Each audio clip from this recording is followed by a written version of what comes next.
ನಮಸ್ಕಾರ ಎಲ್ಲರಿಗೆ. ಇವತ್ತೊಂದು ರಾಗಿ ಹಾಲು ಮಾಡಿ ತೋರಿಸ್ತಾ ಇದ್ದೀನಿ. ಈ ಬೇಸಿಗೆ ಕಾಲಕ್ಕೆ ತುಂಬಾ ಒಳ್ಳೆಯದಾಗಿರ್ತೈತಿ, ಬಾಡಿಗೆ ತಂಪಾಗಿ ಈ ಬೇಸಿಗೆ ಕಾಲದಲ್ಲಿ ಕುಡಿದ್ರಿಂದ ತುಂಬಾ ಆರೋಗ್ಯಕ್ಕೂ ಒಳ್ಳೆಯದು. ಬನ್ನಿ ಹಾಗಾದರೆ ತಡ ಮಾಡದೆ ಮಾಡೋದು ಹೇಗೆ ಅಂತ ನೋಡಿ. ಇಲ್ಲಿ ನೋಡಿರಿ, 1 ಕಪ್ನಷ್ಟು ರಾಗಿನ ನೆನೆಸಿಟ್ಟಿದ್ದೆ.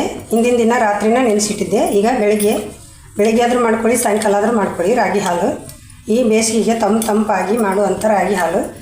ಇನ್ನೊಂದು ಸಲ ತೊಳೆದ್ಬಿಟ್ಟು ನೀರು ಬಸ್ಕೊಂಡು ತೊಗೊಂಡು ಬರ್ತಾಯಿದ್ದೀನಿ.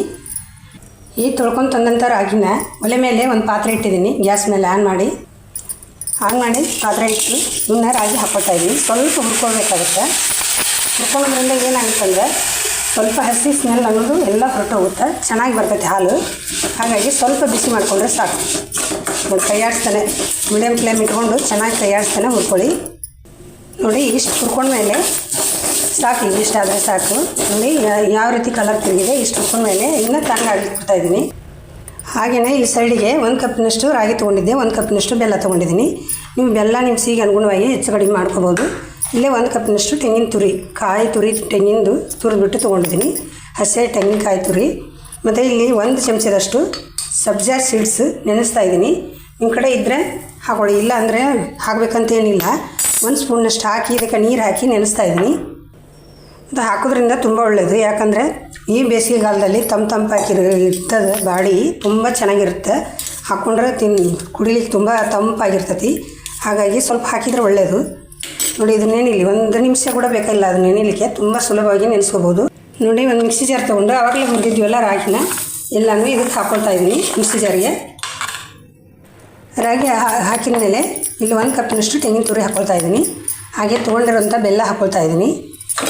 ಎಲ್ಲ ಒಟ್ಟಿಗೆ ಹಾಕಿ ಸ್ವಲ್ಪ ನೀರು ಹಾಕಿ ನುಣ್ಣಗೆ ರುಬ್ಬುವಂಥದ್ದು. ತುಂಬ ನುಣ್ಣಗೆ ರುಬ್ಕೊಳ್ಬೇಕು, ಹಾಲು ಬರಬೇಕಲ್ವ ನಮಗೆ. ಸ್ವಲ್ಪ ನೀರು ಹಾಕ್ಕೊಂಡು ನುಣ್ಣಗೆ ರುಬ್ಕೊಂಬರ್ಬೇಕು.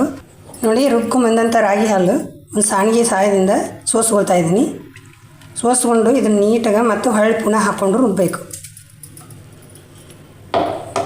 ಪುನಃ ಮತ್ತೆ ಹಾಕಿ ನುಣ್ಣಗೆ ರುಬ್ಬಬೇಕು. ನೋಡಿ, ಪುನಃ ರುಬ್ಕೊಂಡು ಬಂದು ಮತ್ತೆ ಸೋಸ್ಕೊಳ್ತಾ ಇದ್ದೀನಿ. ಹೀಗೇ 3 ಸಲ ಮಾಡಬೇಕು ಅದನ್ನು, ಅಂದ್ರೆ ನುಣ್ಣಾಗುತ್ತೆ ರಾಗಿ, ಇಲ್ಲಾಂದರೆ ಆಗೋದಿಲ್ಲ ಅದು. 1 ಸ್ಪೂನ್ ಸಾಯಿಲಿಂದ ಕೈಯಾಡಿಸ್ತಾನೆ ಹಾಲು ತೊಗೊಳ್ಳಿ. ಹೀಗೆ 3 ಬ್ಯಾರೆ ಮಾಡಿದಾದಮೇಲೆ ಇದನ್ನು ಸೆಟ್ಟನ್ನು ಬಿಸಾಡಿಬಿಡಿ.